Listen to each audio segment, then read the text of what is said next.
Obrigado, Senhor, por este tempo tão maravilhoso, de exaltação, de glorificação e da música que cantamos, porque cantamos a nossa fé. Tudo que cremos em Jesus Cristo, tudo que cremos na cruz de Cristo, tudo que cremos na Tua palavra, no Teu amor, na Tua graça e o poder do Teu Espírito que é derramado sobre nós. Pai querido, nesta noite, eu me coloco diante da Tua presença como instrumento da Tua graça. Que as palavras dos meus lábios e o meditar do meu coração sejam agradáveis na Tua presença, ó Senhor, minha rocha e minha fortaleza. E haja, Senhor, no derramar do Teu Espírito sobre cada coração, cada família, cada vida, Senhor. Que hoje, Senhor, seja um Pentecostes neste lugar. Eu sei que o Senhor vai fazer algo muito extraordinário. E, ó Pai, já te agradeço, porque nós sempre temos essa certeza de que aquilo que te pedimos infinitamente mais é o que o Senhor faz. E como a Tua palavra tem um poder extraordinário de nunca voltar para o Senhor vazia, ela prospera para aquilo que o Senhor enviou. Que esta palavra prospere nos nossos corações. E este lugar cercado com a Tua glória e Teus anjos, Senhor, possam estar este ambiente, Senhor, para que possamos estar atentos a esta palavra, esta semente tão poderosa que vem do Teu trono. A Ti toda honra, toda glória, todo louvor sobre aquilo que os Teus filhos te ofereceram em fidelidade, em honra, através de ofertas, primícias e dízimos. Nós te agradecemos pelo privilégio de entendermos aquilo que o Senhor tem nos ensinado, em nome de Jesus. Amém. Boa noite, queridos. Uma alegria estarmos aqui, com o privilégio e a grande responsabilidade de liberarmos da parte de Deus aquilo que o Senhor tem colocado no nosso coração. E hoje eu quero falar sobre o perdão. E perdão é fruto de consagração. E o Espírito de Deus começou a trabalhar no meu coração, porque perdão é fundamental na nossa vida e nós vamos tratar disso e vamos aprofundar bastante a respeito disso. Como a gente precisa compreender a dimensão e a profundidade do perdão, porque muitas vezes nós tratamos o perdão como algo assim, já perdoei, da boca para fora e já está feito, mas a gente observa que nós precisamos compreender melhor o perdão, porque o perdão tem algo muito profundo nas nossas vidas e é o que o Senhor quer realizar em nossos corações, amém? Fruto de consagração, porque consagração é quando você se dedica a Deus e quando você decide por se dedicar a Deus e compreender o plano de Deus, você decide abandonar o pecado e há uma dedicação em agradar a Deus, obedecendo tudo que Ele tem estabelecido na sua palavra. Então, dentro do que nós temos aprendido, eu diria que perdão é viver realmente em estado de arrependimento e decidir obedecer a Deus. Isso resume bem aquilo que é o perdão. E essa palavra ela tem como propósito trazer realmente para os nossos corações um caminho e nos conduzir ao entendimento de como é fundamental vivermos o primeiro amor que nós ouvimos, a perfeita harmonia, o omatumaton, tá certo? Espero que eu tenha acertado, não sei onde está o nosso representante dessa palavra. Né, André, cadê você? Omotu? Madom. Omotu, madom. Dom? É o dom de Deus de falar coisas diferentes, não é? Palavras difíceis. Mas isso quer dizer unidade, perfeita harmonia. Isso quer dizer um amor, algo extraordinário. É realmente a gente entender que nós somos a igreja, a Ágape, que fomos chamados para viver este amor, esta graça e esta comunhão, com esta consciência de que isso não é simplesmente um lema, um título de uma igreja, mas é uma intercessão que Jesus fez e é uma maneira de que através da nossa unidade, só através da unidade é que nós vamos converter as pessoas a Cristo. Então, muito mais do que vivenciarmos e buscarmos isso, entendemos que isso tem um propósito. Tem um propósito de trazer unidade, alegria, essa coisa efervescente, este primeiro amor a Cristo, onde nós nos dedicamos a Ele e continuamos o amando todos os dias, o dia todo. Mas nós também temos essa condição de entendermos que o mundo depende desta unidade para que eles sejam salvos. E o perdão é a primeira conexão desta comunhão. Sem o perdão não existe essa comunhão. Sem perdão nós não chegamos a Deus. Sem o perdão nós não resolvemos a nossa reconciliação com Deus. E sem o perdão, nós não vamos viver em harmonia com o próximo. Portanto, o perdão é algo que nós devemos vivenciar, é algo que tem que estar sempre próximo e disponível para ser liberado, pedido, de uma forma extraordinária, que é o que o Senhor espera. O perdão é aquilo que Jesus, pela sua imensa graça, seu imenso amor, na cruz do Calvário, foi pagar o preço do nosso pecado, e Ele ofereceu a toda a humanidade quando disse: está consumado, está perdoado, já resolvi. O pecado original e todas as coisas já estão resolvidas nisso. Então, quando eu fui ler no original a palavra perdão, eu fui vendo que ela tem um pouquinho mais de profundidade. É algo que o Senhor faz para nós, mas nós vamos observando que o perdão de pecados é quando é permitido que sejam apagados da memória, como se eles nunca tivessem sido cometidos.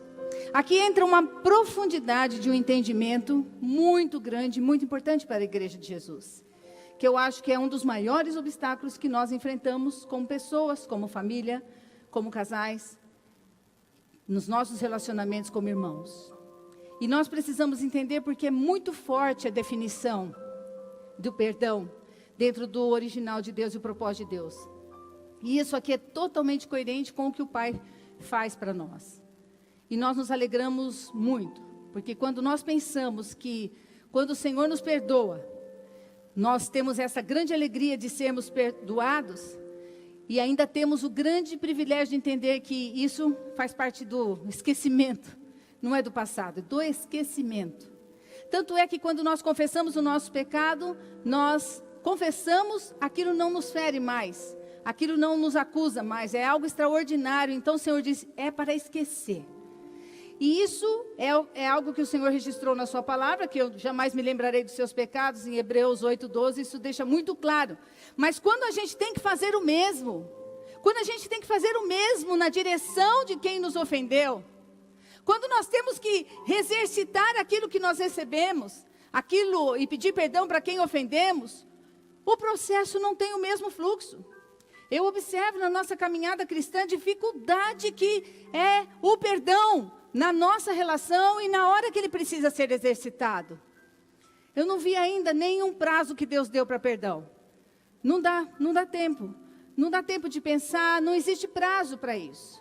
Toda vez que eu penso no perdão, e muitas pessoas às vezes vêm me questionar, nossa, você perdoa e a pessoa já está aí no meio, já está fazendo tudo. Eu falei assim, olha filha, depois que Jesus Cristo beijou Judas, e depois de que ele disse para aquele ladrão na cruz, quando ele disse, mestre, lembra-te de mim quando entrares no paraíso, ele disse, hoje mesmo estarás comigo no paraíso. Falou rápido, porque o cara já estava morrendo. Porque não ia ter mais tempo de fazer nada. Não ia dar tempo para pensar, não ia dar tempo para refletir, não ia dar tempo para fazer a lista de pecados daquele moço. Porque o perdão é algo que tem que acontecer de uma forma sobrenatural, e nós não temos o direito de retermos aquilo que o Senhor nos dá tão livremente, tão espontaneamente, de uma forma maravilhosa. Mas o que eu escuto é, pastor, eu já perdoei, sabe? Mas eu não consigo esquecer. Então, as pessoas começam a viver com esse pensamento de que não consigo esquecer, e no meio da igreja, no meio das famílias, das pessoas, eu vejo tantos casais que ficam sem se conversar, tantas pessoas que brigam e ficam de mal, no meio da igreja, olha para um, não cumprimenta o outro, eu falei, Senhor do céu,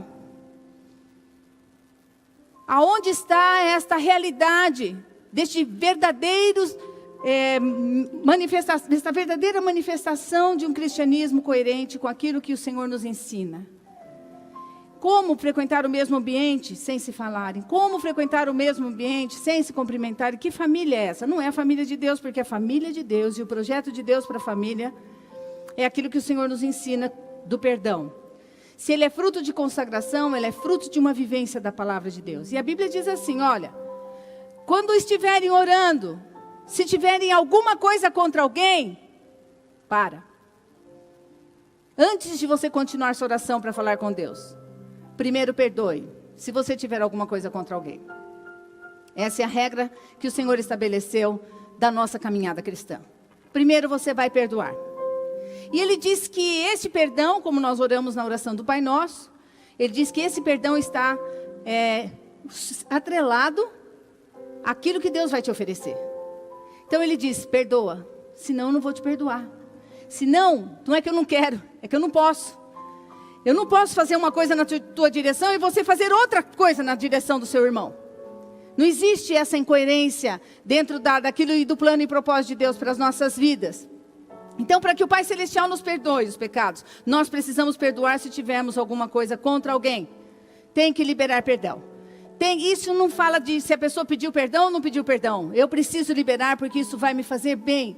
Isso vai me colocar em dia com o Senhor. E nessa relação eu vou poder realmente ter uma perfeita harmonia com Deus, com o meu próximo. E dar a oportunidade daquele que não pediu perdão, que realmente fique aquelas brasas vivas na sua cabeça. Não na maldade, mas aquele Espírito de Deus tocando. Até que um dia essa pessoa acorde, se arrependa e venha pedir perdão. Mas independente disso, nós vivemos em estado de arrependimento e pedimos perdão com a maior facilidade.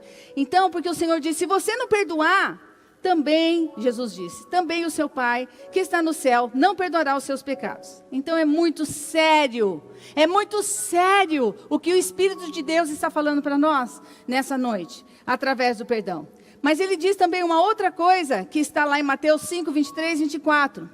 Se quando você vier trazer a tua oferta, e lembrar ali, na hora que você estiver prestando um serviço para Deus, você lembrar que teu irmão tem alguma coisa contra ti. Não é assim, mas eu não fiz por querer. Mas eu não tinha essa intenção. Mas essa pessoa é muito melindrosa. Não é isso que o Senhor está falando. Ele está dizendo, se algum irmão se sentiu ferido por alguma atitude que você teve, se ele é melindroso, o Senhor vai amadurecer ele. Se ele ainda é muito imaturo, o Senhor vai trazer isso. Mas se ele se feriu, o Senhor diz, se você lembrar que ele tem alguma coisa contra ti, tem gente que não lembra, nem pensa. E às vezes a gente vai atrás desse irmão e fala, olha, esse irmão está ferido com você porque você fez isso. Mas eu não tive essa intenção. Mas você fez isso, ele se sentiu humilhado. Mas eu não queria fazer, não é isso que eu estava pensando. Mas você tem que pedir perdão. Não, eu não concordo. Não existe isso. O que o Senhor está dizendo, se ele tem alguma coisa contra ti, não traga a tua oferta. Deixa ali, espera. Vai lá, vai primeiro reconciliar-te com teu irmão, e então voltando você faz a tua oferta. Então, queridos, nós podemos entender que o perdão tem uma profundidade, nós precisamos ter esse entendimento. Nesta noite, de uma forma muito profunda, porque nesses dois textos, nós vemos que o fluxo da nossa comunhão, do nosso serviço a Deus, ela é interrompida quando nós não exercemos o perdão nessas duas formas de pedir e de realmente tirar da nossa mente, liberar perdão para quem realmente nos feriu. Então, a proposta é mais profunda, oferecendo uma memória sem registro. Aí que está o segredo das pessoas e dos casais não brigarem.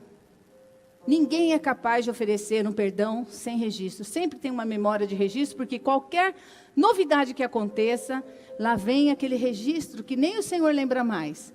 Mas a pessoa que usa daquele registro se contamina com aquilo que já foi resolvido e geramos ali um ambiente de desarmonia e comprometemos a nossa comunhão com Deus, comprometemos o nosso serviço a Deus, comprometemos aquilo que nós temos como missão. E isso tem tocado muito no meu coração. E sinceramente eu gostaria que você respondesse no seu coração. Sinceramente. Como se chama a pessoa que tem alguma coisa contra você ou que você tem contra ela? Pode falar, é meu marido. No coração, não fala para fora que não vai dar certo agora. Eu não estou aí perto, não sei o que pode acontecer. Muita calma nessa hora. É minha mulher, é meu filho, seja lá quem for. Vai pensando nisso. Porque, sinceramente, queridos, de alguma forma nós carregamos alguma amargura e alguma pessoa, porque a falta do perdão, ela traz realmente uma ligação da gente com as coisas, com essa pessoa que a gente não perdoa. Então,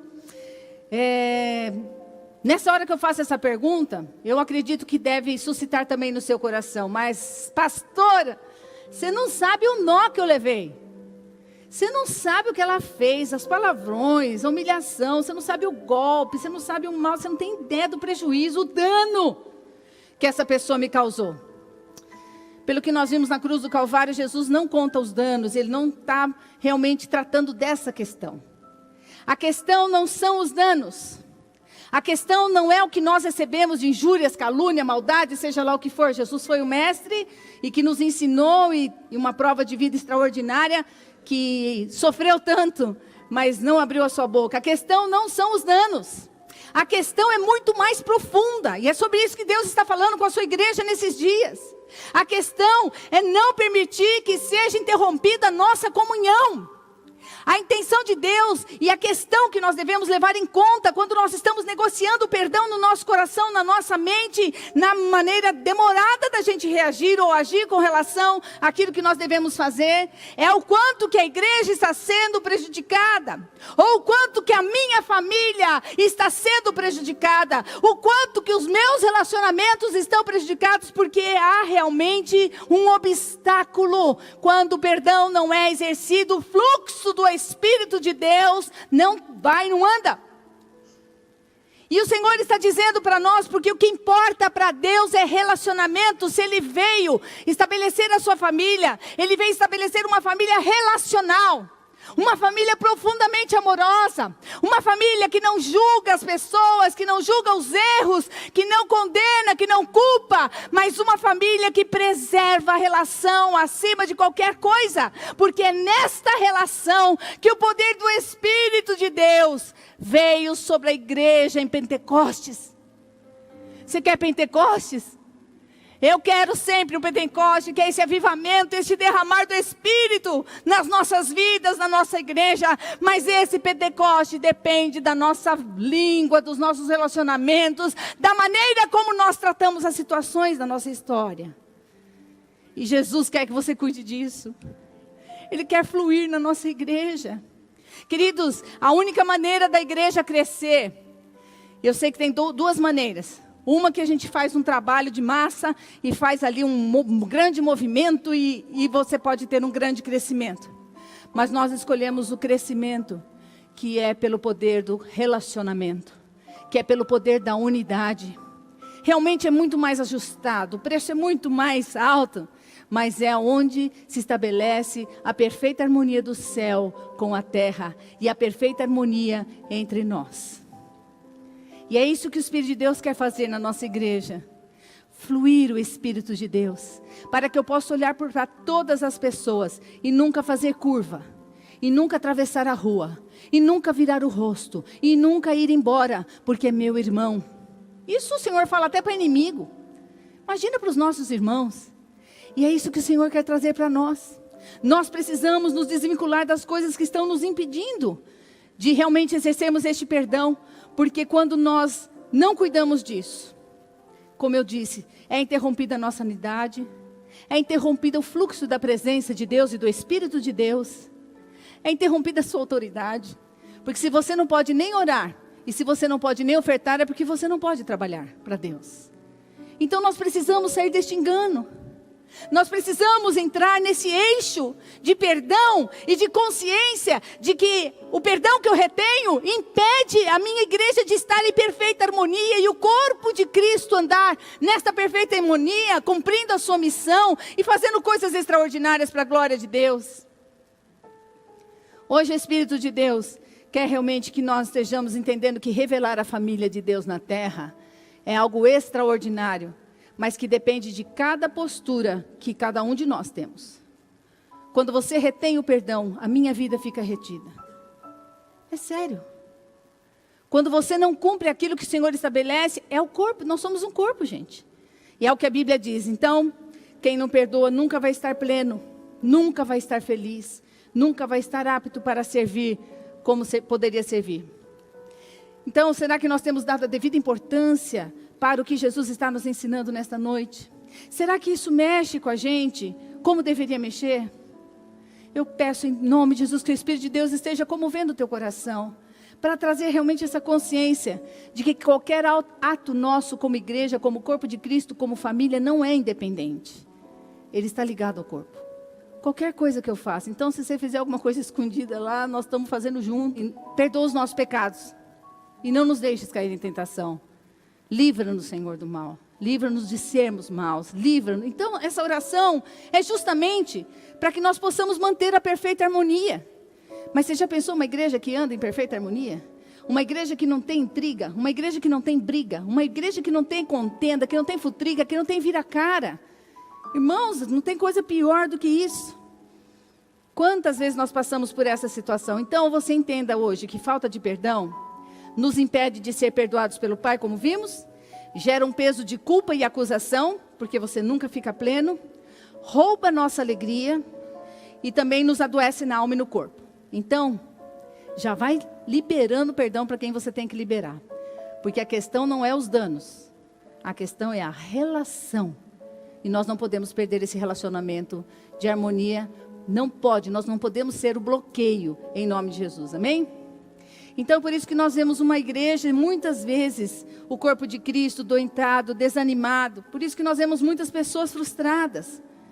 E sem uma efetividade de uma transformação no ambiente que está. Sem realmente conseguir trazer nem os seus familiares para Cristo. O que será que impede da gente trazer os nossos familiares para Cristo? Nós precisamos rever isso. Então, a eficácia da igreja na terra depende do perdão. E só nós não conseguimos perdoar, e eu quero tratar de duas razões, que teriam muitas outras, mas por não compreender a profundidade daquilo que nós recebemos da parte de Deus, que é esse amor, essa graça, o poder do Espírito Santo, o que nós carregamos do dunamis de Deus, para liberarmos perdão, pedirmos perdão, liberarmos perdão para a gente, que muita gente a gente não se perdoa. E até as pessoas que ficam magoadas com Deus por situações que acontecerem. E essa é a mais difícil, mas ainda eu vi muita gente assim. Isso nem podemos cogitar nessa possibilidade, se tratando de um Deus tão bom e misericordioso que cuida de nós a cada dia. Então, a primeira coisa é a falta dessa compreensão, que o Senhor tem dado à nossa igreja, essa compreensão, esse entendimento, essa profundidade.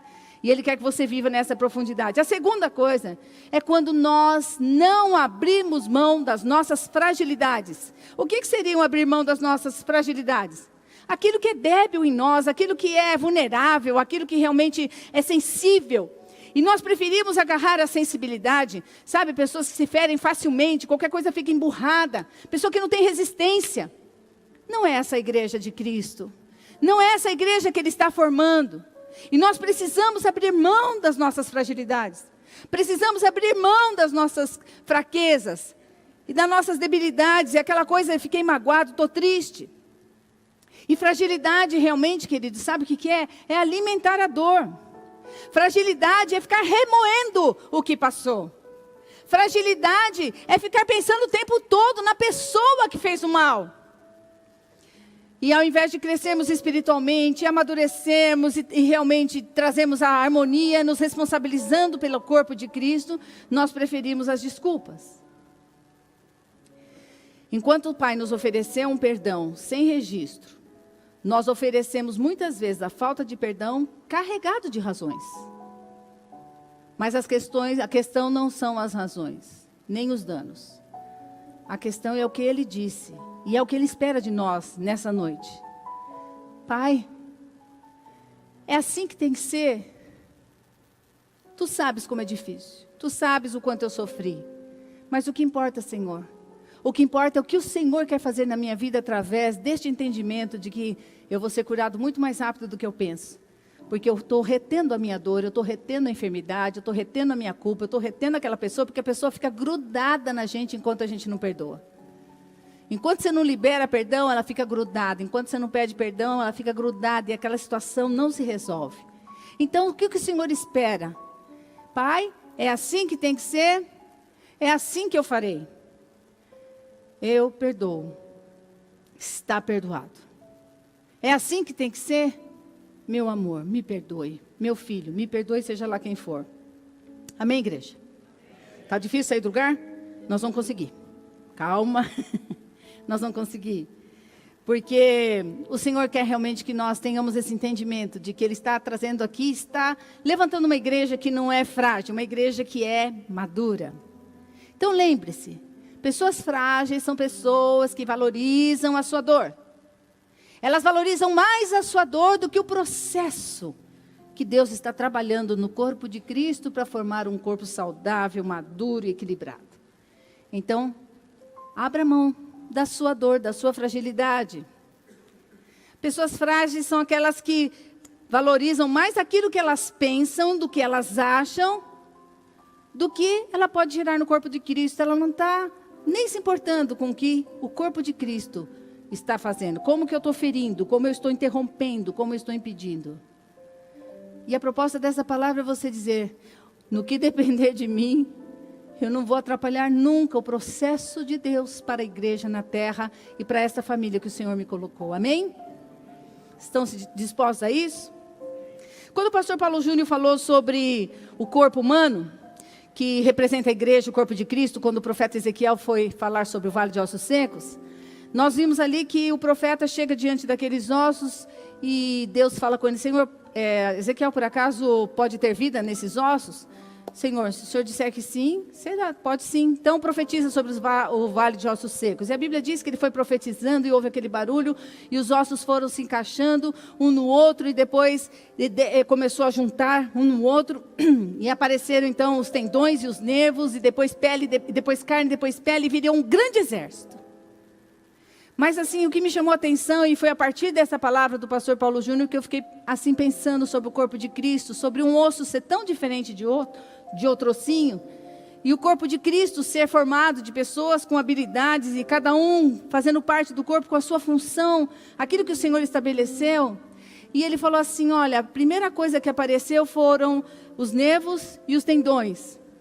Então ele falou assim, que ser cristão, a gente passa muito nervoso e fica muito tenso. Que legal, né? Eu fiquei tão feliz, porque eu falei: Senhor, a gente só fica nervoso.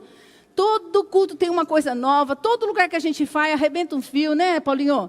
Fala a verdade. Eu falei: Paulinho, esse é o nosso ministério.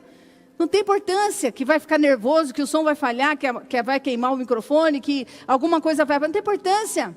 Porque o corpo é formado de tensões. O que não pode é os nervos virarem raiva e as tensões virarem rompimentos. Você entendeu?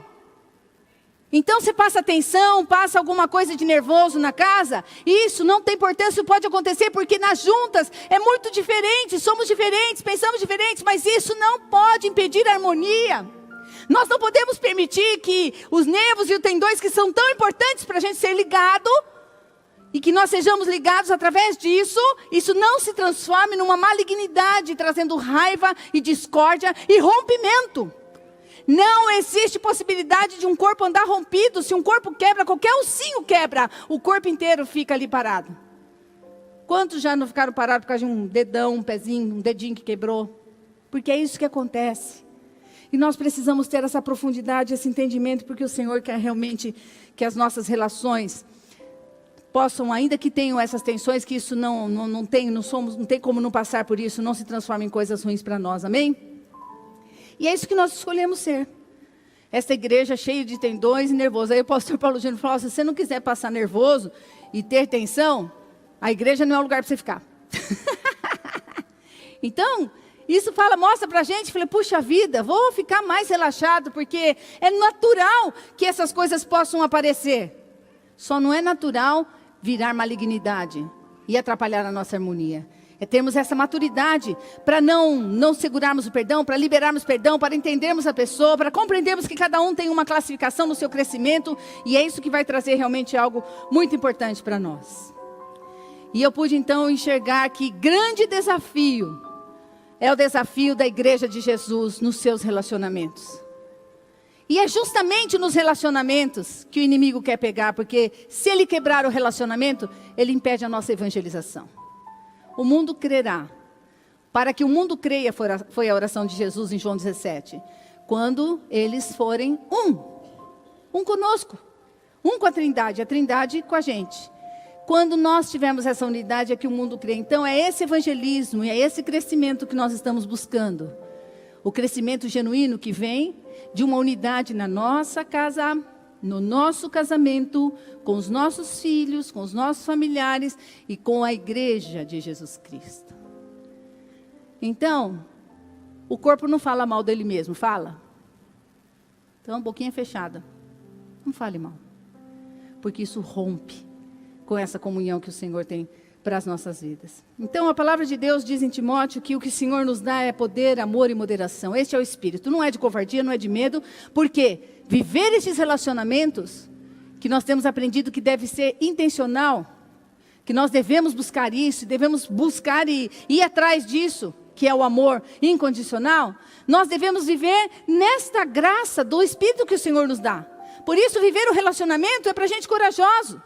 São para corajosos, pessoas corajosas, que não têm medo de enfrentar as dificuldades, não têm medo de enfrentar os nervosismos e as coisas tensas que muitas vezes acontecem. Então, queridos, O Senhor quer que você tenha esta graça maravilhosa sobre a tua vida e saiba que há um poder sobrenatural movendo-se dentro de você, para que você possa realizar aquilo que o Senhor estabeleceu na sua palavra, amém? Então, o efeito do perdão nas nossas vidas é realmente que traz muita felicidade àqueles que têm as suas transgressões perdoadas, os pecados apagados, e o Senhor não atribui culpa. Esta é a condição maravilhosa do que o perdão causa nas nossas vidas. Então, quando eu libero o perdão, eu causo essa alegria para quem eu libero o perdão. Eu causo essa graça, eu preservo a alegria do meu coração. E o Senhor diz que a vivência do perdão é essa alegria. Então, você precisa ver, eu estou triste. Pastor, eu tenho andado triste. Vê se você não está amarradinho com ninguém, não. Às vezes, muita gente amarra Satanás e não desamarra a pessoa. Satanás vai embora, né? Porque ele obedece ao nome de Jesus Cristo. Mas às vezes você segura alguém. E o Senhor te diz nessa noite, solte essa pessoa. Solte essa dor. Solte essa dificuldade. Porque isso vai gerar realmente coisas terríveis para a sua vida e está só atrapalhando você. Então eu quero rapidamente passar pela história de José. E quero ver com vocês, eu vou desafiar vocês a lerem Gênesis de 37 a 50, assim, que é para você conhecer toda a história. Mas justamente para a gente entender como a gente tem que se libertar das nossas fragilidades. E é possível. Na vida de Jesus isso é pleno, maravilhoso. Mas eu escolhi José porque ele é um tipo de Jesus. Pela sua forma de viver e tudo que ele lidou. A Bíblia diz que ele recebeu uma capa especial do seu pai Jacó, com 17 anos. Porque Jacó o amava muito. Não vou nem entrar no mérito dessa questão da filiação. Mas eu quero entrar no mérito da vida de José. Um menino que causou realmente ciúmes nos irmãos. Então eles eram de uma família de 12 irmãos. E quando o pai deu essa capa, os irmãos rasgaram de raiva. Para completar ainda esse negócio, a Bíblia relata lá em Gênesis 37 que ele teve 2 sonhos. E ele chega lá para os irmãos, com aquela capa brilhante que o pai dele fez especial para ele, e fala, irmãos, eu tive um sonho. Eu tive um sonho que a gente estava tudo colhendo lá o trigo, e meu feixe era maior, e tinha 12 feixes, e o meu trigo era maior, e os 11 feixes se curvavam diante desse feixe maior. Mas os caras pilharam de ódio. Eu falei, mas você está dizendo que a gente vai se humilhar diante de você, e que a gente vai se curvar, e que você vai realmente reinar sobre nós? E a ira aumentou. Como se não bastasse, dormiu no outro dia, mais um sonho. Pai, eu tive um sonho que o sol, a lua e 11 estrelas se curvavam diante de mim. Jacó falou, ai meu Deus, filho, pelo amor do Senhor, fica quieto. Seus irmãos vão te matar. Porque, o que é isso? Mas a Bíblia diz que Jacó segurou aquilo no coração. Eu falei, meu Deus, o que é isso? Jacó era um homem que vivia em comunhão com Deus. Bom, queridos, então, os irmãos estavam ali armados para matar, de inveja, esse menino. Aí, a Bíblia diz que os filhos estavam demorando, cuidando do rebanho, José também cuidava do rebanho, e Jacó chama José e fala, filho, vai lá ver o que está acontecendo com seus irmãos, que eles estão demorando. A Bíblia diz que ele diz assim, eis-me aqui. Imediatamente, ele falou, eu vou, pai, eu vou lá ver o que está acontecendo. E diz ainda que ele contava tudo que os irmãos faziam para o pai. Um querido irmão, aquele irmão querido mesmo, sabe, amado. Dedo duro no último. O pai gamava, porque tinha notícias frescas todo dia. Bom, a Bíblia diz que o ódio deles era tão grande, que quando eles estavam assim, viram José de longe, falaram, mas o que esse cara está fazendo aqui? O que ele vem xeretar? Nós estamos trabalhando aqui, ele vem para cá? Gente, é agora a nossa oportunidade, vamos matar esse cara. Vamos matar ele, a gente tem que acabar com ele, porque é isso que vai realmente resolver a nossa situação desse cara. Eu quero ver onde vai parar os sonhos dele se a gente matar. A Bíblia diz que pegaram, tiraram a capa dele e jogaram ele no poço. O irmão Rubem ficou muito preocupado, jogaram numa cisterna que não tinha água. Mas você imagina esse menino que, quando ele contou o sonho, ninguém mais falava com ele. Desprezado, abandonado. Quando ele chega perto dos irmãos, eles jogam no poço, abandonam ele, vão comer, passar ali aquele tempo comendo. Passa uma carruagem de mercadores que vão para o Egito, ismaelitas. E aí os irmãos falam, vamos fazer um negócio, vamos vender ele. A gente vende, pega a capa, põe sangue na capa e mostra para o pai. E aí a gente encerra essa caminhada com esse rapaz. Foi vendido como escravo. Vai marcando aí. Vai marcando aí.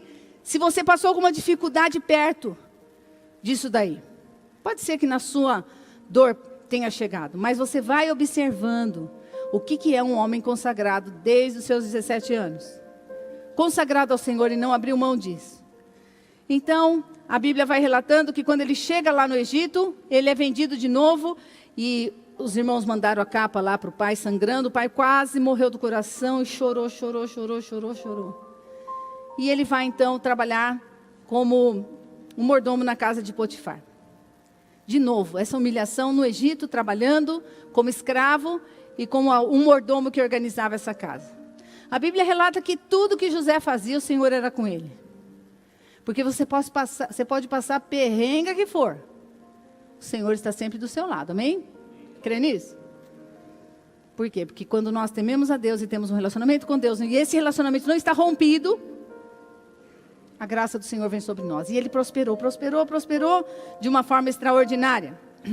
E a Bíblia relata que ele cresceu, porque ele foi lá com 17 anos, e ficou bonito, formoso. A mulher de Potifar começou a desejá-lo e chamá-lo para um encontro, uma relação íntima. Mas um homem temente a Deus se recusa. Gênesis 39, 8 a 9 diz que ele se recusou. E a frase que ele disse é: como, pois, cometeria eu tamanha maldade e pecaria contra Deus? Maldade contra Potifar, que confiou em mim para governar tudo, e tudo estava indo muito bem na casa de Potifar. Ele fala: como que eu poderia fazer isso? Porque ele era temente a Deus. Ele estava longe, amados, de tudo. Estava longe da casa, longe de tudo. Ele poderia fazer, ele falou: nossa, ninguém me conhece aqui, eu posso fazer o que eu quiser que ninguém vai nem saber. Mas ele tinha uma consciência de um Deus presente. Um Deus que está vendo todas as coisas. E a Bíblia diz que ali ele toma essa postura. Mas a mulher não desistiu. E um dia ela armou uma cilada lá para tirar todo mundo da casa. E José chegou para trabalhar. E quando ele chegou, ela arma o bote. Ele fica desesperado, sai correndo. Ela agarra a capa dele, segura. E começa a gritar, porque José sai correndo. Foge do pecado. Foge da carne. Você vai vendo o que a Bíblia diz na vida de José, tão lindo. E a Bíblia diz então que ela fica com a capa e começa a gritar que nem uma maritaca velha sem vergonha lá: ai, José, quis me violentar! Olha a capa aqui! Como que ele ia sair dessa situação? Uma calúnia com prova. As fake news, né, que Satanás apronta pra gente. Sempre deixa alguma coisa para parecer que é. Bom, conclusão, o menino foi para a cadeia, porque Potifar, a hora que eu vi uma história dessa, com a capa na mão, o menino saindo correndo, eu falei: pronto, vai para a cadeia. Mas a Bíblia diz que o Senhor era com ele na cadeia, e ele se tornou chefe na cadeia. O carcereiro ficou encantado com ele. Ele cuidava dos presos. A Bíblia diz que o carcereiro nem ligava, nem se preocupava com José, tamanha a sua responsabilidade, ele percebia que Deus era com ele, uma coisa extraordinária. E um cara que, na cadeia, humilhado, caluniado, injustamente vendido, assim, tudo para dar errado. Mas a Bíblia diz que ele era atencioso e sensível. E cuidando dos presos, ele chega um dia no cárcere e vê lá 2 presos muito tristes. O copeiro e o padeiro do rei. E eles disseram: puxa vida, nós tivemos um sonho e estamos angustiados porque não há quem revele sonhos. Sonhos? Sonha comigo mesmo. Quantos sonhos que o Senhor deu, né? Aqueles 2 lá. Então ele era realmente chamado de sonhador. Aí ele chega para os caras e dizem assim para o copeiro e para o padeiro: olha, porventura não pertencem a Deus as interpretações? É um menino que não é autossuficiente, não é independente. Tudo que ele faz para Deus e em nome de Deus. E aí eles contam o que haviam sonhado. E o sonho deles revela que um seria restaurado em 3 dias, que era o copeiro. E o outro padeiro queria morrer em 3 dias. E aconteceu exatamente isso. E quando ele falou do copeiro, ele disse: olha, lembra de mim. Lembra de mim porque, de fato, eu fui roubado da terra dos hebreus. E aqui, nada fiz para que me pusessem nessa masmorra. E ele falou: quando você chegar lá perto do rei, lembra de mim. Bom, é lógico que, como a maioria das pessoas recebem bênçãos de Deus, esquecem, né? Aí fui embora, estou feliz, já recebi o que precisava. 2 anos ele ficou na cadeia ainda, com esse rapazinho aí, sem nem mencionar o nome dele. Mas o rei sonha, tem aquele sonho.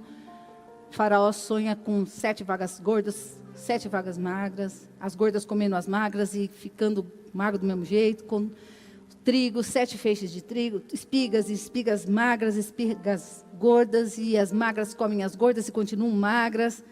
Bom, ficou desesperado, mandou chamar os magos. Aí o copeiro falou assim: tem um cara na prisão que revelou o sonho exatamente como o senhor falou. Tem um cara, chama ele aqui, traz ele aqui. O faraó chamou ele imediatamente. Começa a conversar com ele. E quando ele começa a conversar com ele, ele começa a ver algo extraordinário. E José humildemente diz: pode me contar o sonho. O que o senhor sonhou? Eu fiquei sabendo que você tem interpretação. Ele diz: não está isso em mim, mas Deus dará a resposta favorável a Faraó. Que coisa extraordinária. 17 anos de sofrimento. Com 30 anos de idade, ele está diante de Faraó, trazendo uma revelação. E aí a Bíblia diz que ele traz a revelação dos 7 anos de fartura e 7 anos de pobreza, e que haveria fome na terra. E ele começa a explicar todo o sonho, que depois, se você tiver curiosidade, você vai ler lindamente lá. E é muito lindo, porque em meio às lutas, ele revela Deus, e nós vemos o tempo todo Deus ser com ele. E aí, quando o Faraó vai vendo tudo que ele vai falando, ele diz: nossa, encontramos a pessoa ideal para cuidar desses celeiros, desse crescimento. E nós nunca vimos pessoa igual, em que esteja o Espírito de Deus. Faraó conheceu Deus por causa de José.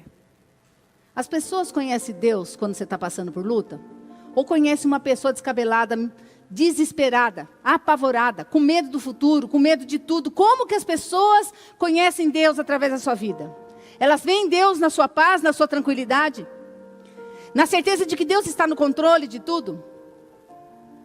Ou elas veem realmente uma pessoa que não revela Deus em nada? Faraó, que tinha tantos deuses, tinha tantos magos, tanta mágica, creu em Deus. Olha que coisa extraordinária. E deu um nome para ele. Sabe o nome que ele recebeu? Zafenate Paneia. Deus fala e ele vive. Irmãos, o que você passa, suas lutas, suas dificuldades, não são aquilo que deve ser o seu apoio. É aquilo que deve ser algo para transformar o ambiente e as pessoas que estiverem perto de você, e as pessoas falarem: Deus fala. Olha a miséria que esse cara está, olha a cadeia, olha a frustração. As pessoas precisam ver Deus nas nossas vidas em todo o tempo, principalmente nos tempos difíceis, nos tempos da dificuldade. Amém? Esse é o lugar que o Senhor quer realmente nos levar. E José manda chamar os seus irmãos. E quando ele chama os seus irmãos, ele reconhece os irmãos, e ele começa a chorar de ver os irmãos. E aquilo que ele poderia fazer, de não liberar perdão e fazer coisas terríveis, a Bíblia diz que ele chama os seus irmãos no momento, e ele diz: irmãos, eu sou José, vosso irmão, a quem vendeste para o Egito. Agora, pois, olha só uma pessoa consagrada. Não entristeçais, nem vos irriteis contra vós, cuidando do coração dos irmãos que foram ruins. Ele estava dizendo: não vos entristeçais contra vós mesmo, por haverdes vendido me vendido para aqui, porque para a conservação da vida Deus me enviou adiante de vós. E abraçando e chorando, e ali com seus irmãos, naquela comunhão, ele está preocupado para que os irmãos não ficassem tristes por aquilo que estava acontecendo. Deus me enviou adiante de vós para conservar a vossa sucessão na terra, e para vos preservar a vida por um grande livramento. Olha a visão de José. É isso que o Senhor quer da sua igreja, uma visão panorâmica do reino de Deus. Tudo aqui vai ficar, todo o seu dinheiro vai ficar, tudo que você conquistou vai ficar. A única coisa que nós vamos levar são as vidas que nós revelarmos Jesus. É isso, essa é a maior riqueza, é o único propósito de estarmos aqui. Por isso, irmão, você deve entender que Deus tem um propósito até na sua dor, na sua luta, na sua cadeia, na sua prisão, seja lá o que for. Mas isso não justifica para você ficar estático, alimentando a sua dor e se sentindo frágil, Se não conhece a minha vida, eu não conheço e nem quero. Se precisar, pode me falar que eu aceito, eu te ajudo. Mas tem alguém que conhece você. E Ele tem um propósito em tudo na sua vida. Satanás quer te afundar, mas o Senhor quer te levantar. Satanás quer te derrubar, mas o Senhor quer se revelar através de você. É muito diferente. E é isso que eu quero levá-los nessa noite.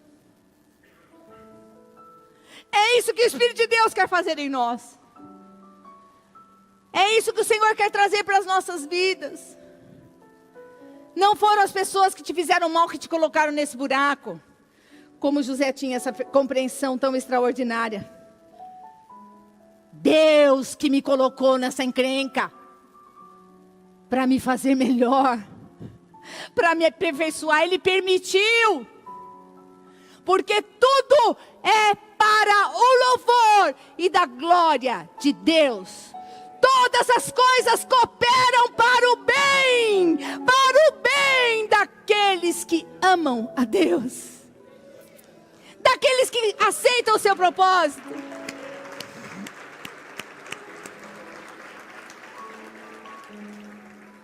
Queria que você fechasse os seus olhos e começasse a fazer realmente essa entrega.